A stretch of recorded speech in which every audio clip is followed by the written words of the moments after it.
be the standard. And the rest of the European musicians kind of fell into line within the next generation. And by close to 1900, there was pretty much international agreement that equal temperament is the way to go. Now, what equal temperament means is they don't, what's the word? Don't adjust the tuning for the best sound. They don't optimize the tuning for one particular key. They set the tuning so that the only intervals that are what they call perfect are the octaves. Right. But within what they do is they adjust the tuning of the other notes so that they're off a little bit, but they're off the same little bit in every key. And what this does is, for composers, is it opens up the palette of musical sound, if you'll allow me to mix the metaphors, so that they can bring in keys and they can bring in tonalities and sounds that they've not been able to play before, because no other temperament system allows you to use all 27 different keys, or however many the number is. It's close to that. So that's one thing that's going to be a real issue for the downtime musicians, and even the downtimers who aren't musicians but happen to have good hearing, good musical ears. Some of the uptime music is just flat going to sound weird because it's in keys nobody uses. It'll sound like a poorly tuned piano, like a. And the other thing is, because it's equal temperament and nothing is perfect, every key is going to sound off, and some of it is going to have that effect. So bringing the whole concept of equal temperament back to the 1600s, are they going to adopt that right off the bat? Of course not.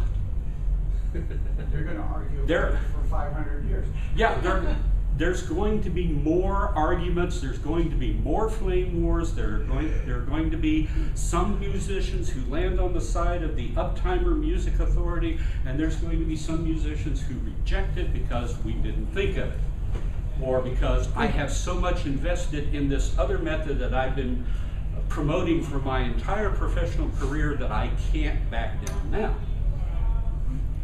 But it's going to have almost a spiritual authority to some people, that 400 years later, this is what they were doing, and this is what all the great music was written in, and it's going to be hard to successfully argue against it for more than a generation. You're not suggesting that Schoenberg is going to win. Schoenberg? Of course not. But the brass players being able to play in any key with valve instruments are going to be a huge pressure on these guys. You know, they're going to go, boo! Actually, in the modern day, the wind players are the ones who don't like equal temperament, because they want the just temperament. So, because a wind instrument or a string instrument, all you got to do is change your embouchure, move your lip a little bit, Move your finger on the string. Change your finger on the string, and you're in tune. Except on a guitar, you know. Well, except on a guitar. But unless you play a fretless guitar. But the keyboard people are the ones who really, really, really, really like the equal temperament, because they can do everything. Yes.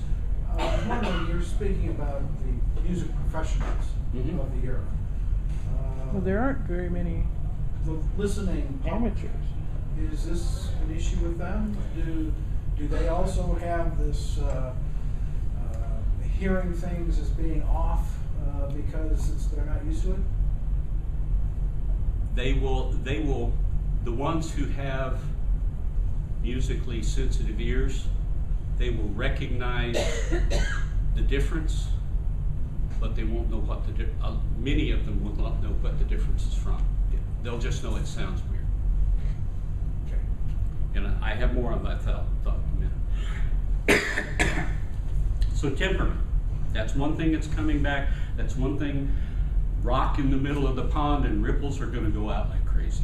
Is it going to feed flames to the flame war that's going on Oh, already? absolutely. But I think ethanol in the flame. But I think the flame wars will be shorter. I don't think they will continue on till Because the they see an end 1800s. to it. They see an end. Yeah. Because this will come back, this will have, as I said, an almost spiritual authority when it comes back. It's going to be hard to argue against Brahms, against Wagner, against Mahler, and Bruckner, and Chopin, and these guys. It's going to be Tchaikovsky. hard to argue against the C-sharp minor waltz by Frédéric Chopin. And Yeah, that is a key. Debussy. That is a key they could not use in the downtime, No. because it would not sound good in the other temperament scales. Okay.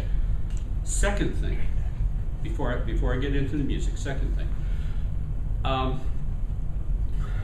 the actual pitch is different. The international standard today for pitch, the A up here is 440 hertz. That was standardized by international agreement, I think, in the 1890s. Prior to that, it was around A415, and I think that was actually stabilized in the 1840s, somewhere around there. Prior to that, it was even lower. As best I can tell, in the early 1600s, there was not an international consensus, but as best I can tell, A was probably around 380, Wow. 390. God, it sure sounds different. Yeah. This is going to mean that when they listen to recordings of music from their era that are performed in the modern day, it's going to sound a half step, a whole step, maybe even a minor third higher than they're used to hearing it. And it means that when they try to perform music printed in the uptime manner, in uptime sheet music, it's not going to sound the same, because they're used to seeing, it's going to feel like a stretch because they're used to singing an A much lower than it really is. So this is, what kind of effect is this going to have? I don't know. I haven't written the story. Nobody's written the story. Maybe only the But is people it with. going to have an effect? You betcha. Again, rock in the middle of the pond, ripples going across Europe. Standardized music notation. Big difference. Big change. Because they were groping, every printer had slightly different methodology. Every composer had slightly different methodology for notating music and preparing it for print. We're bringing back a consistent methodology of printing music. That's going to make a big change.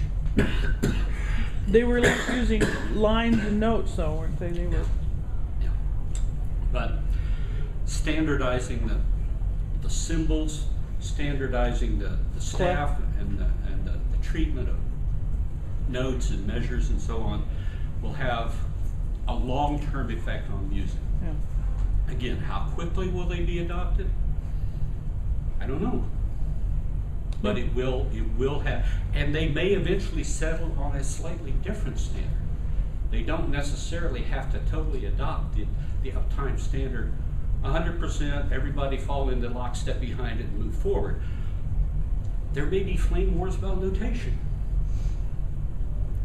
But this will drive them to an accepted standard faster, because they've got one, they've got a model from the uptime that will drive them to it. A compromise. Okay, now,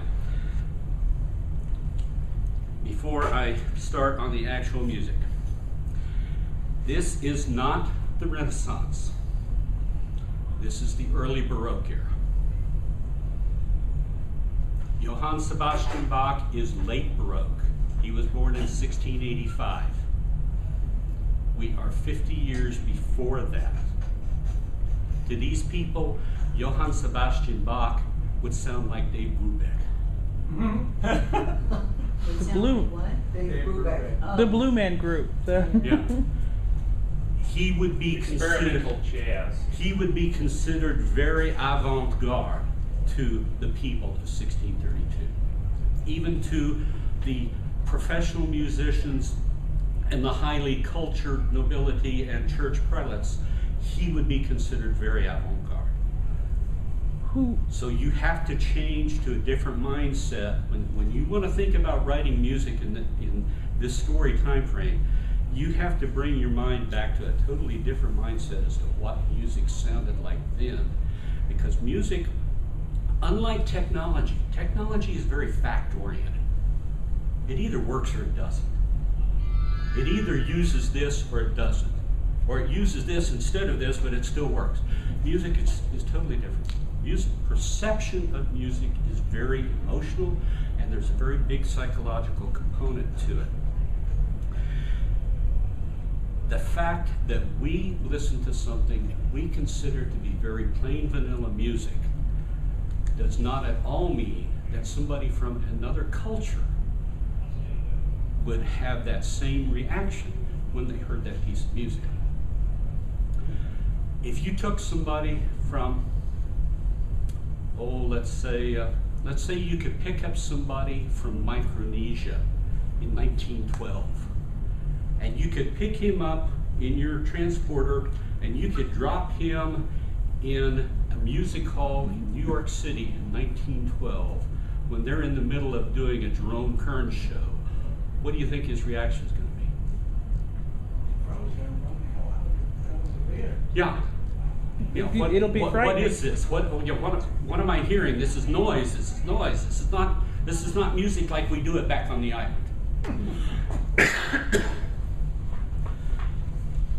of course, if you took someone from the orchestra and dropped them in Micronesia, they might have the same reaction. Exactly would. true. Exactly true. So there will be a certain amount of that in play when downtimers begin to listen to music that comes from the uptime.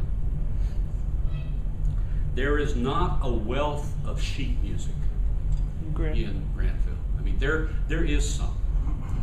There's music in the churches, there's music in the high school and school system music rooms. There's music in piano benches all over town, even if nobody's played the piano since Grandma died 30 years ago. It's there's still sitting music there.